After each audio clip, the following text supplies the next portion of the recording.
I have found a friend in Jesus, he's everything to me. He's the fairest of 10,000 to my soul. The lily of the valley, in him alone I see. All I need to cleanse and make me fully whole. In sorrow he's my comfort, in trouble he's my stay. He tells me every care on him to roll. He's the lily of the valley, the bright and morning star. He's the fairest of 10,000 to my soul. Oh, he all my griefs has taken and all my sorrows borne. In temptation he's my strong and mighty tower. I have all for him forsaken and all my idols torn from my heart, and now he keeps me by his power. Though all the world forsake me, and Satan tempt me sore, through Jesus I shall safely reach the goal. He's the lily of the valley, the bright and morning star. He's the fairest of 10,000 to my soul. He will never, never leave me, nor yet forsake me here, while I live by faith into his blessed will. A wall of fire about me, I've nothing now to fear. With his manna he my hungry soul shall fill. Then sweeping up to glory, to see his blessed face, where rivers of delight shall ever roll. He's the lily of the valley, the bright and morning star. He's the fairest of 10,000 to my soul. Most gracious and loving Heavenly Father, Almighty God, we are in awe of all that you are, dear Heavenly Father, that we approach your throne with grateful and happy hearts. Thank you for all you do for us, especially your plan of salvation. Thank you for sending your only begotten Son to come, show us, teach us, suffer and die for us, conquer death, take us in, and now to intercede for us. Dear Heavenly Father, we thank you for this place in the world, this time in history. We thank you for the privilege that we have of gathering together to study another portion of your word. We pray that you will be with each of us here. Help us to gain something that we're going to put in our lives, that we will put in our lives. We pray, dear Heavenly Father, that you will give us a safe journey home. For it is through Christ's precious and loving name we pray in truth. Amen. Amen. All right, tonight we're going to be looking at the hidden treasure in the pearl parables in Matthew chapter 13, starting with verse 44. And we'll talk about those and hopefully make some applications to our lives and discuss that a little bit. So since it's only 3 verses, I think I'll just go ahead and read all 3 of them for us, and then we'll talk about them from there. The kingdom of heaven is like treasure hidden in a field. When a man found it, he hid it again, and then in his joy went and sold all he had and bought that field. That's the first parable. The second parable, beginning in verse 45. Again, the kingdom of heaven is like a merchant looking for fine pearls. When he found one of great value, he went away and sold everything he had and bought it. All right, now let's first talk about the treasure hidden in the field. And our first question here is discuss the point of the parable of the hidden treasure.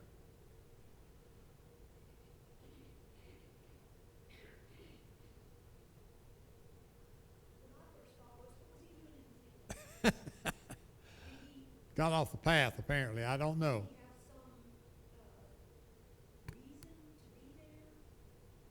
Good question. Was he just prowling around? Was it an unused field? I don't know. I think that the point that I get from the parable itself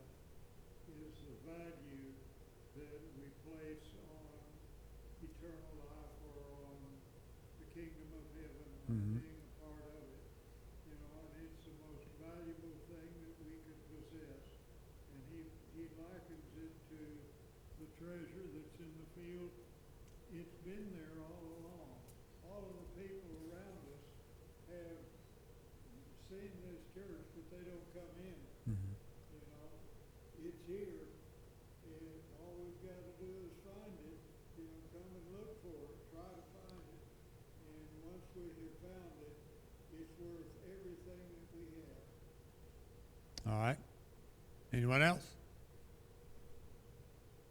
This treasure in the field has been there for who knows how long. I recall reading about the gold rush in California, and people were going through Colorado on the way to California, but it rained, and they were complaining because the mud was all silvery and gooky, and they couldn't get through it. Well, come to find out, guess what they were fussing at? Silver. They were riding through an area where there's tons of silver, and later someone said, hey, here's silver. Think of all those people who went through the silver to get to California. So there was the treasure right there all over their wagon wheels and all over their feet. I heard a story of a man that was in South Africa, and he left home and went searching for treasure. And he couldn't find any, and he finally got back home, and lo and behold, somehow he figured out that big old rock that they'd been using for a doorstop on their front porch was a big hunk of gold. So he had treasure right there on his front porch, but he went searching all around the world trying to find treasure. So we can say treasure's where you find it, or treasure's where you pay attention, what you observe. Anybody else? Yes, Daniel. Okay, sometimes you have to open your eyes and look. Let's get Daniel over here. I was going to say the same thing he said, you know. Okay. We are too busy, ignorant, or just plain stubborn to open our eyes and say, what do we have and how do we find it? Okay. Brother Mike?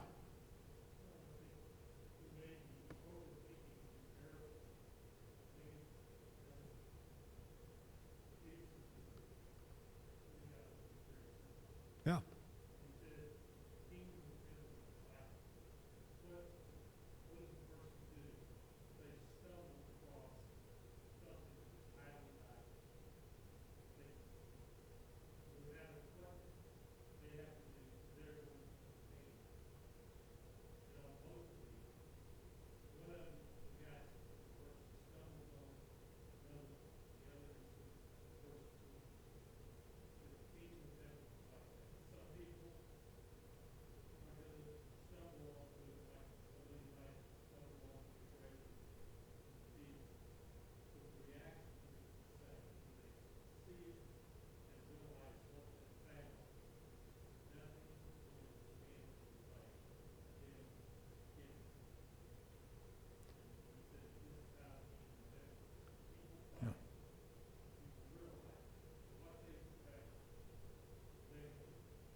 Mm-hmm.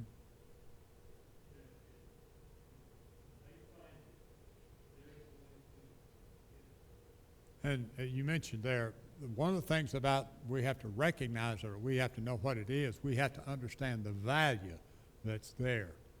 And as was mentioned, some people don't understand the value of what they have.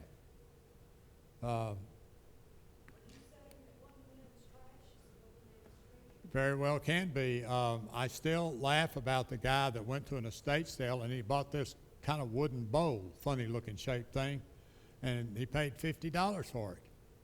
And I read about this 10 years ago or more, and his wife and daughter just really ragged on him for spending $50 for that piece of stupid looking wood. Well, he finally got it to somebody that knew what it was, and it turned out to be an Alaskan ceremonial hat worth $500,000.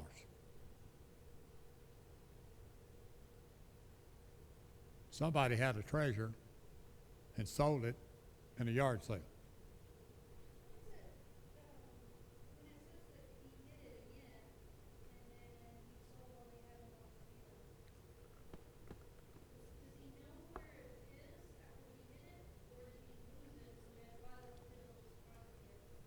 Well, my grasp of it is like he covered it back up. Maybe he somehow knocked a bush down or, a limb and saw it, so he just put the limb back, so it's somehow covered.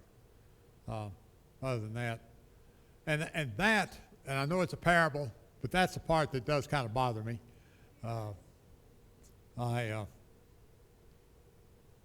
didn't know him well, but I did know a preacher that he and his wife used to take their vacation, drive up in the Northeast, and they would see an old farmhouse, maybe with an old barn, and they'd pull up and says, "Hey, we're just wondering if you had some old stuff we might look at, and maybe we'd be interested in buying it." So they'd let him look through their attic or look through their barn, and he would fill his station wagon up with antiques. Then he would bring them back down south, and sometimes he didn't even have to clean them up or refinish it to them, and he would sell them for 10 times what he paid for it, and Now, they were getting money for something they thought was trash. They were glad to get it.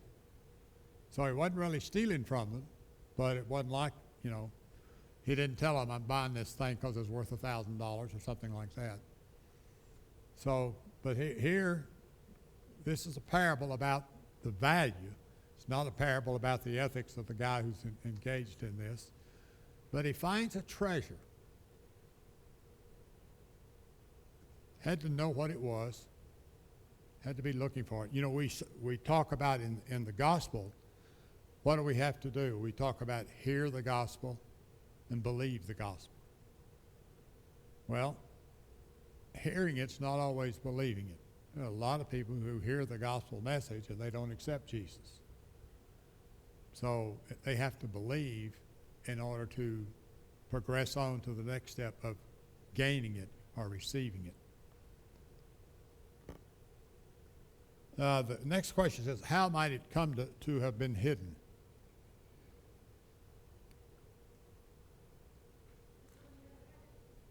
Perhaps someone hid it. Maybe so. We had a brother here, Brother Gordon, whose father-in-law was convinced that there was a hidden gold mine up in New Mexico up there by one of the Spanish whatevers that was up there, and he spent a large part of his life up there scouting around for that cave that he just knew was going to be, Okay. Well, I'm sure then he wasn't the only one up there looking for it. Okay. So this is some that had been hidden by someone, and maybe that someone has since died. We don't know. It says in a field, doesn't necessarily mean it was just laying out in the open. It may have been tucked away somehow. Someone could have dropped it. We talk about someone recently, about someone who had a wallet or something sitting on the roof of their car, and it fell off, and whoever found that, if it wasn't labeled in some way so you'd know who to return it to, you had a treasure. You had whatever it was that was in that. Anyone else? Well, the next question asks about how could it have been found? How was it found? May have been an accident. May have been somebody actually looking. And here I would I'd raise the issue of situation awareness, which has different meanings depending on your setting and where you are. When you're driving a car, are you paying attention? When you're walking down the street, are you paying attention? Do you know what's going on around you? People have car wrecks. They get mugged. They fall off a curb. They do all sorts of things because they're not paying attention. I think cell phones have probably increased some of that, but it's been going on for a long time. So the question is how was it found? I'm under the impression he's looking for it. He's looking for something. Maybe he's what we might call an explorer. You will cross paths with people who are searching for something in their life. They're not necessarily searching for God. They just feel empty. And, they're looking for something. And as a matter of fact, if you look at our world, our culture, our society, most of the people that you see out there who are doing drugs and getting drunk and chasing around, participating in immorality, they're looking for something. What are they looking for?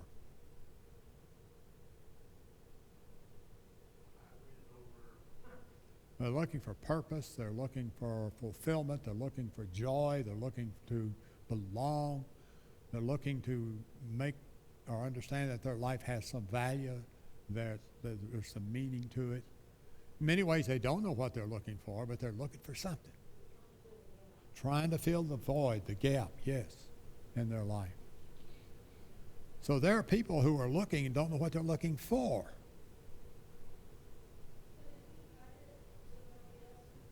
Sounds like it. Didn't want it laying out in the open. I remember as a pre-teenager, we went with some mother and dad, went up to visit some friends in the, North Dallas area somewhere. And I was out in the neighborhood walking around on the sidewalk and I found a dollar bill. Now that's back when a dollar bill was a dollar bill.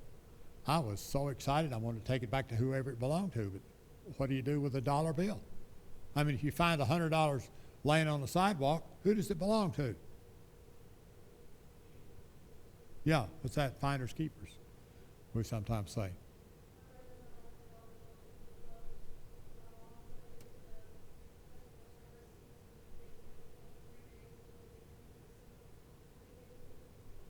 Well, good. I'm glad they gave it back.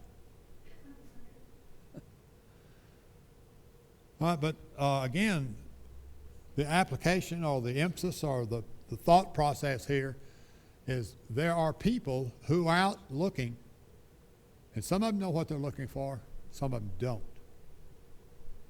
But when you find it, what do?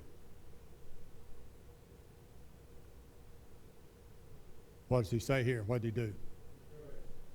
Yeah, he sold everything he had and went to buy it and bought the land.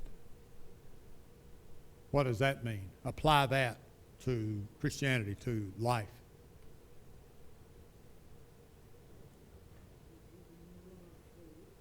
Giving your life for it. Everything else has no value compared to that treasure. Following Jesus, being with Jesus, having an eternal home in heaven, all of that so far outweighs this life and this value and the things that we think are important here.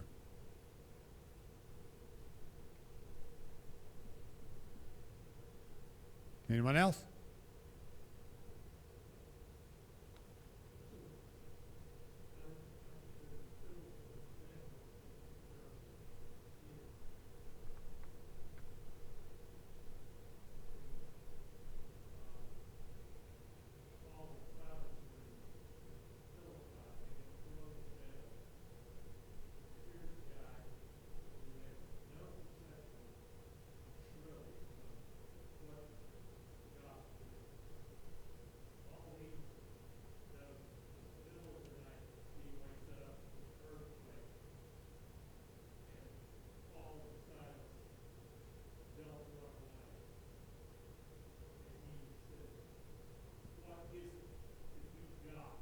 Mm-hmm.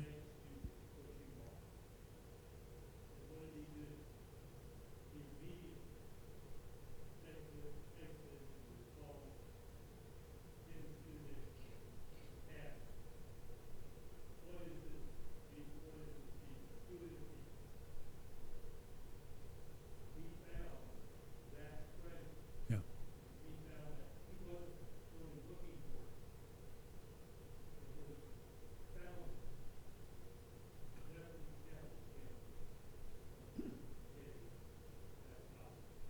And the treasure's not some lump of gold or diamonds or pearls, it's in the person.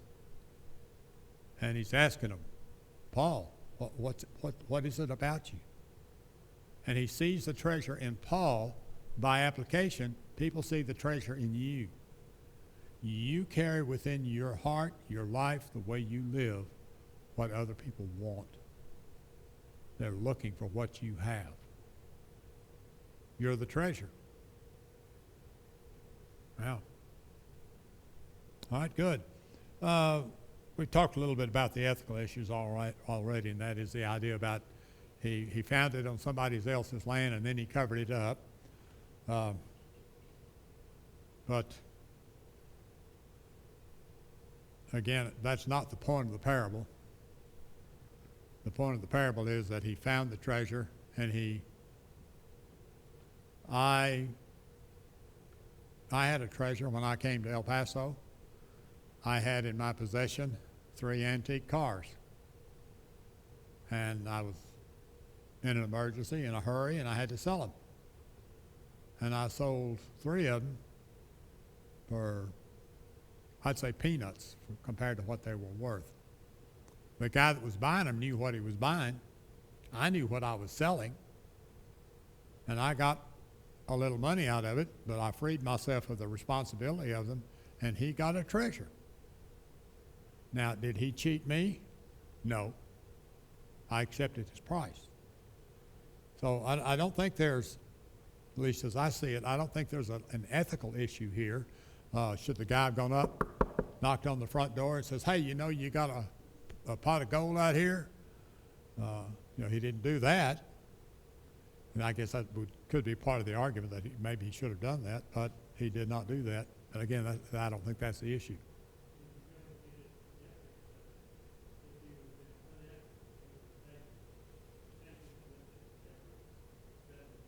Yeah, he'd have just picked it up and walked off with it. Mm-hmm.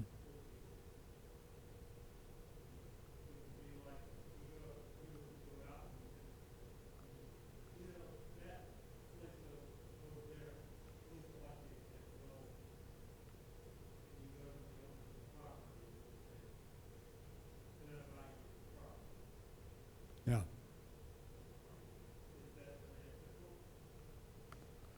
And that's where I was trying to get to, I think, with this question. That is, I don't think Jesus is advocating we do anything unethical here. But again, the point is, he found the treasure, he bought it fairly, he didn't steal it, as you were saying. All right, good. Anyone else want to share anything about this particular parable?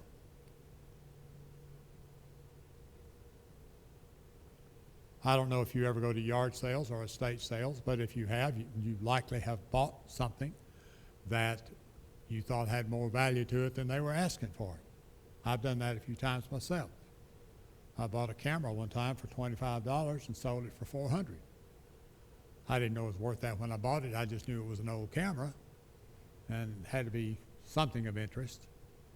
The point, again, the man's looking for treasure. Apparently, he's out in the field. Maybe he stumbled across it, but he seems to be looking for it. And when he recognized it, he gave or dedicated his financial life to get it. So what do we do when we find God? God says he sold everything he had.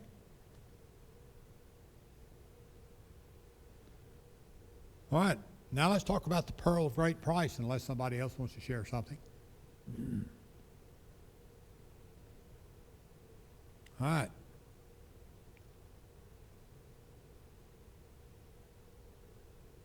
What do you know about pearls?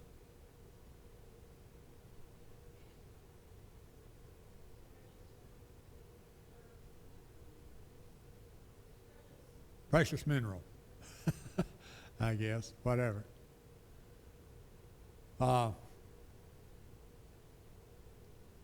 didn't have diamonds, so pearls were considered the most valuable thing.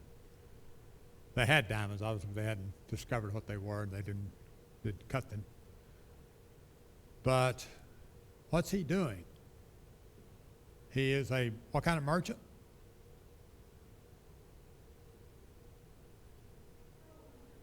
Yeah. He's a jeweler. He's a pearl master. He's looking for pearls.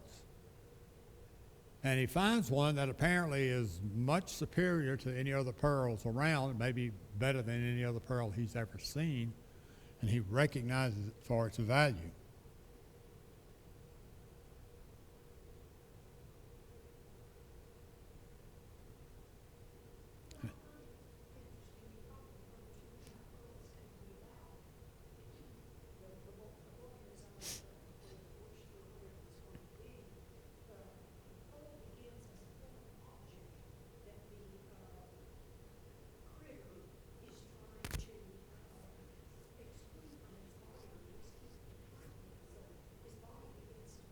Mm-hmm.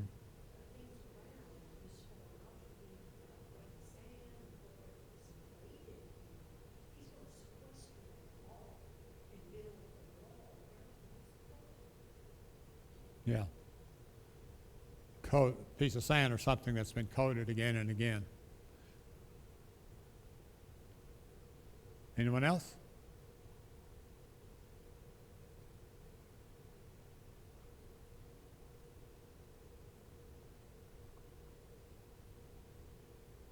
Anybody got Matthew 25:25? You want to flip over and read for us real quick?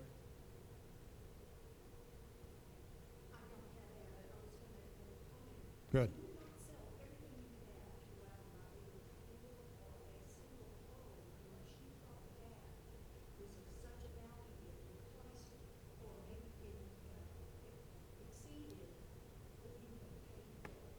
Yeah. And not just exceeded what you're paying for it, but exceeded in a large amount. You know, you buy a stock and it goes up 10%. Well, that's good. But you buy a stock and it goes up 1,000%. Now that's exciting. And here, that's what they're dealing with here. They're talking about a leapfrog in their finances and so that's why they're willing to spend this great amount of money. Somebody read verse 25:25.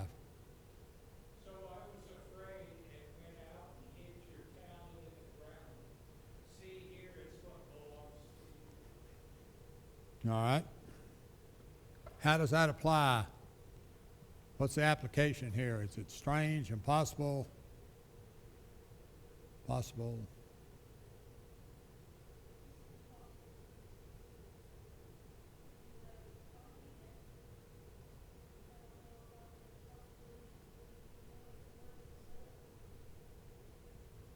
Well, in this case, he obviously knows his stuff. If I saw a pearl, I'd probably think it was a round rock. You know, I mean, I don't know that much about pearls. I do know if you rub it against your teeth, something happens. It's either rough or smooth. Which is it? You know? So how you tell the difference between fake pearls and real pearls? But this man obviously knew his stuff. So there's no doubt in his mind of its value. But what about hiding it? What about hiding your pearl or your talent? And 25:25, what's he talking about?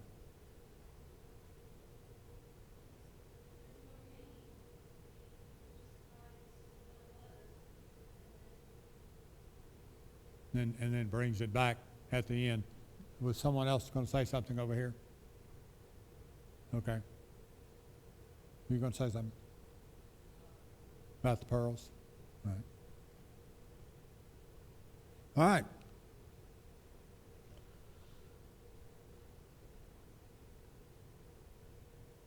Mageddon or Armageddon, Revelation chapter 16 and verse 16.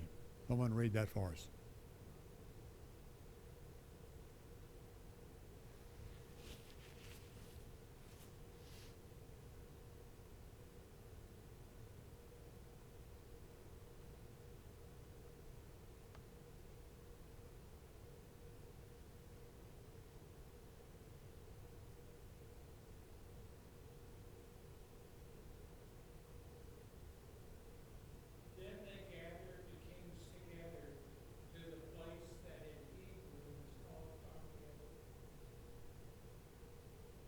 What happened there?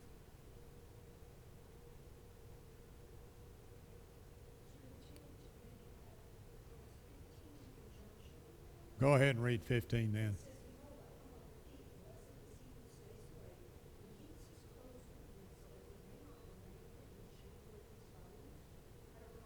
Yeah, I don't know either. Huh. Doesn't talk about pearls or treasure. Hmm.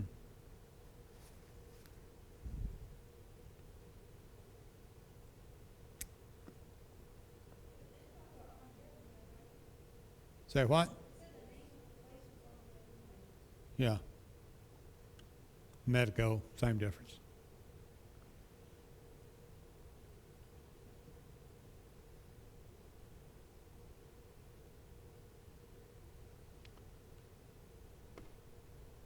I must have been asleep here on this next question.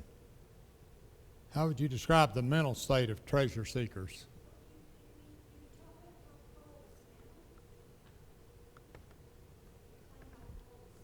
No, we didn't. I marked the wrong one.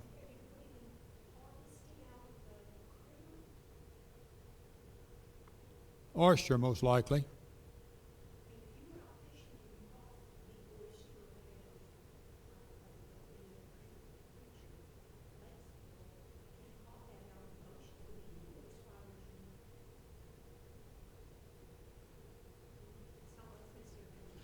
Well, obviously someone else has found it. That's the way it sounds to me. Maybe it's in a pile of oysters at the fish market.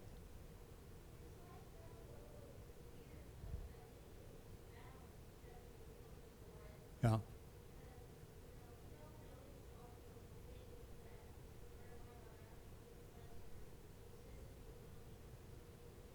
Yeah, he's looking for, I don't know what, maybe he's looking for pearls in a pile of pearls.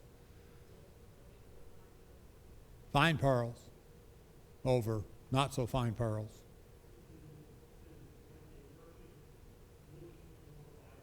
Yeah. And it wasn't necessarily in an oyster shell at the point he found it. It had probably been harvested. What made it fine, I don't know. Right. Yeah. Whatever the quality was, it was excellent.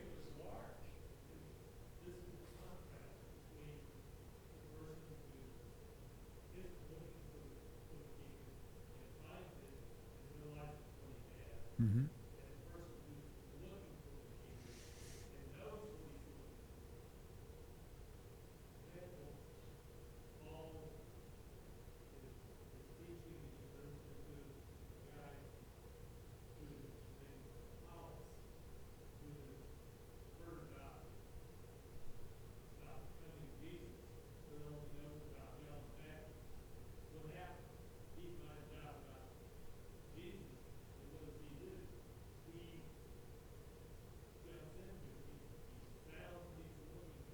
Immediately responds.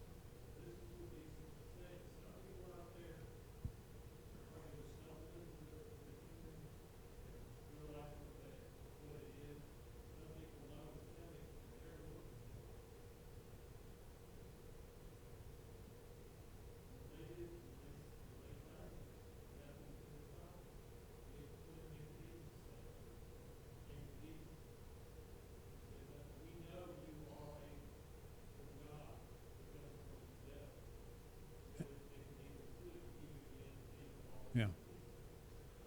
We've talked about it, but I don't know if we've really grappled with what both of these people did in this case. They sold everything they had. Now, what does that say to you?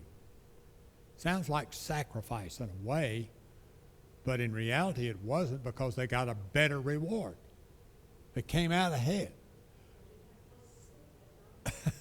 But they sold everything they had. They gave up everything. They gave it all up. Yeah. And we're talking about commitment. To God, commitment to Jesus, the kingdom of heaven, the kingdom commitment to getting to heaven, serving in heaven, and being in heaven. There's a commitment there. Why? Now, in this case, they're both monetary, and that's something that I think everybody understands.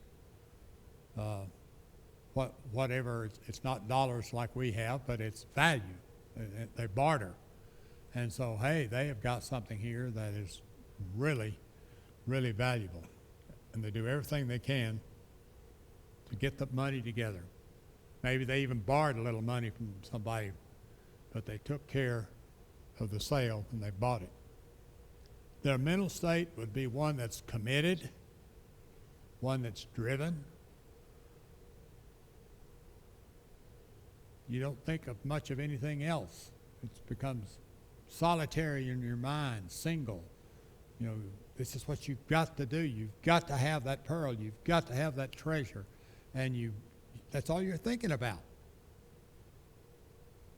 So what happens when you think that way in relationship to the kingdom?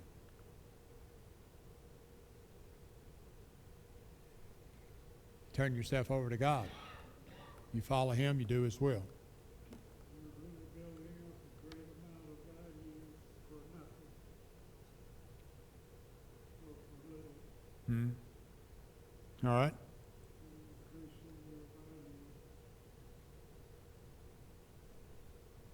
Increasing your value. Increasing your value by serving the Lord.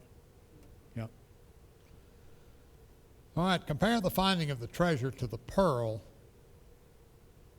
And we've already kind of talked about that, but how do the two compare? How do they differ? How are they alike?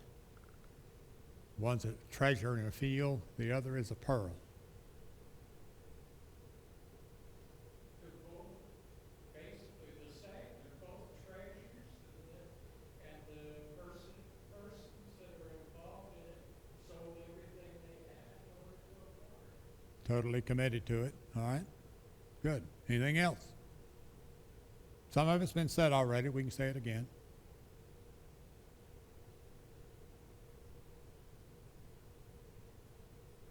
Maybe that the treasure in the field was accidentally found, but the pearl merchant is digging through a bucket of pearls. He seems to be looking for it, doesn't he? And so it is. We've talked about some people are looking for something and some people aren't looking.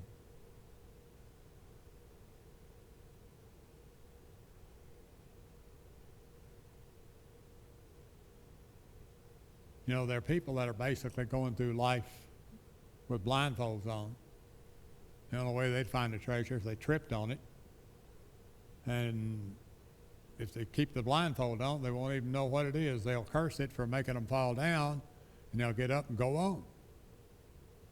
And then there are people who trip over it and say, look what happened here, look what I've got. And then there are people who are out looking for the treasure. And those, from my perspective, that represent the people out there who do not have the gospel.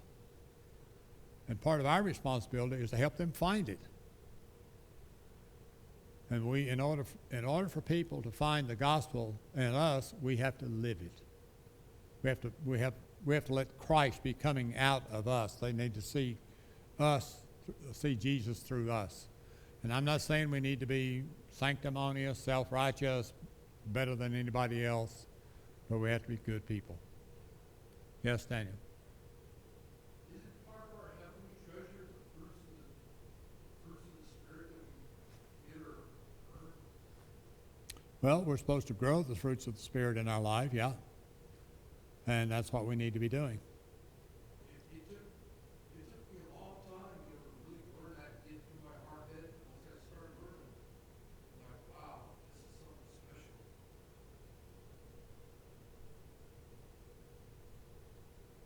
Yeah, the gospel is special. Well, we got through these quicker than I thought we would. Associate what each man did that gives meaning to the hearer or the reader of the parable.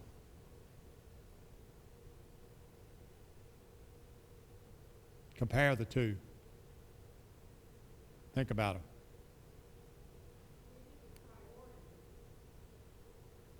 So what about they made it their priority. Yeah, they made it their priority. That's something that we need to do. Make the kingdom our priority. Make Jesus our priority. Make the church our priority. Anyone else?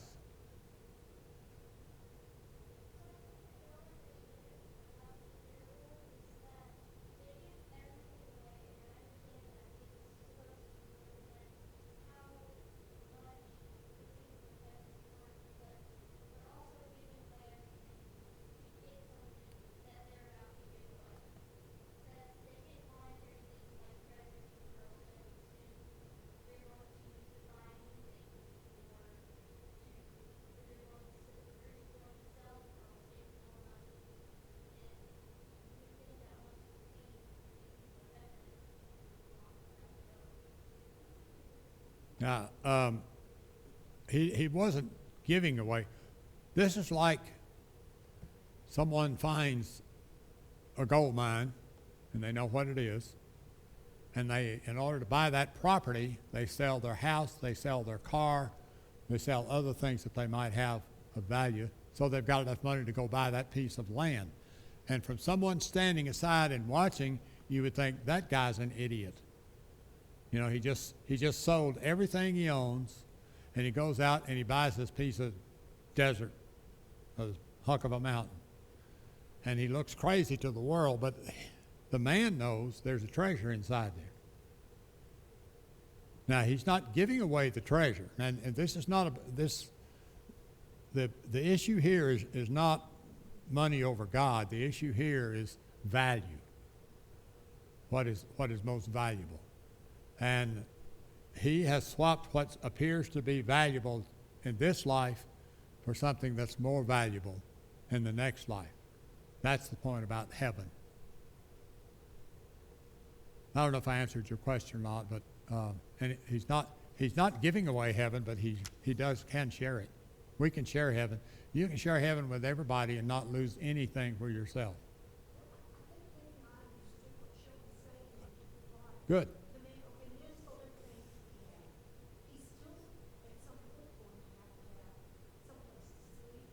Yeah.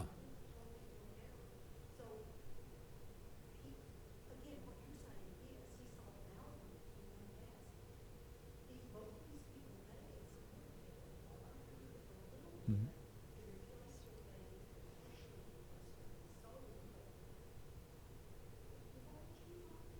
Yeah. Well, in the setting of the parable, he can now buy his house back if he needs to, or he could buy a better house because he's got a lot more. Because the question here is of value. What are you trading? It's not necessarily about money, though that's the illustration, but it's about value. And say you give up a riotous life in sin, and people say, "Oh, you don't have any fun anymore." Yeah, but I'm going to have fun in eternity. I'm glad to be with Jesus Christ. So maybe you gave up the pleasures of this life, but look what you got in return. You got greater treasure, greater pleasure. Anyone else? In truth, the more that you give up, the more you get. The more you try and share the kingdom Mm-hmm. with others, the more the kingdom becomes value to you. Okay.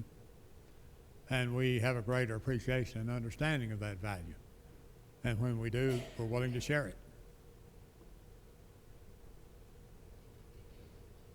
Anyone else? Any other comparisons, differences, whatever?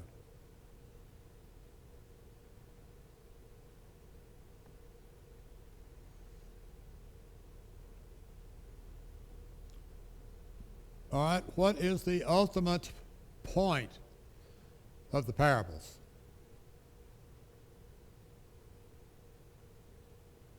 Were these guys stupid? Were they crazy?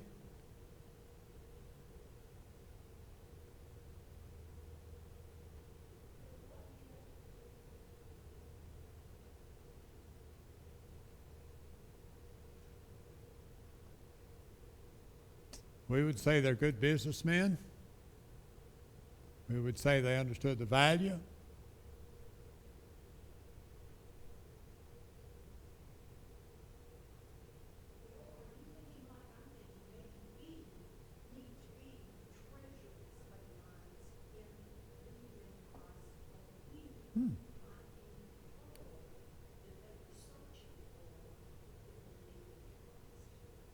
I think that's a good thought.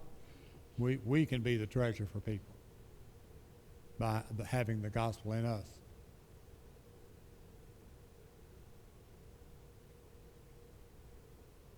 I think the ultimate point of both parables is when you find something as important and as valuable as the kingdom of heaven, you'll do anything for it. Doesn't matter what it is. You give it up. And if someone says, well, if I become a Christian, then I can't, and they can I become a Christian and still do this? And that's the way some people approach serving God and being a Christian. I want to follow Jesus, except whatever that is for that particular person, and it'll be different for different people. But they always want to, there's always someone, seems like, who wants to hold back a little bit, wants to reserve. And both of these guys are all in. It's about their commitment. Because they understand the value of what they've found.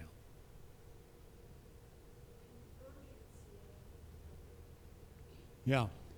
Now, there's a sense of urgency there for them because they don't want someone else to have it. But there's a sense of urgency for us because we want to get it as quick as we can for our own benefit. Nobody's going to take it away from you. Nobody, it's not like there's only so many seats on the airplane, Noah's Ark or whatever, and I'm sorry, all sold out. No. Doors are open for everybody and anybody who wants to come.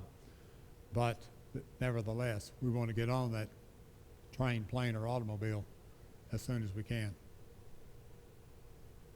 All right, good. Anyone else? Well, Brother Chuck, have you got the questions for next week? Have you already distributed those? Well, you were handing them out a while ago. I don't know where they are. That was for today.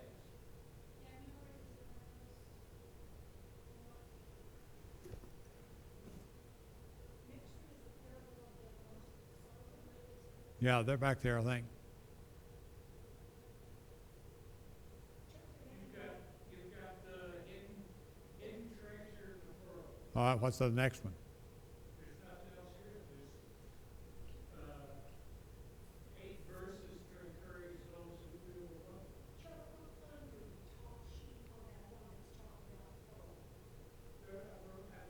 Now, how about the next one, the next pile? Look at the second page. Look at the second page. Second page. It's only one. I know. No, don't think so. Charles, they're not here. Okay.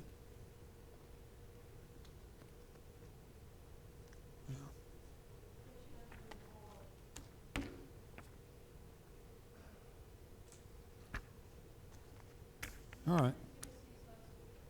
Yeah, well, they were back here Sunday, but I didn't announce them, and so I'll apologize for that. Let me run out and look in the car real quick.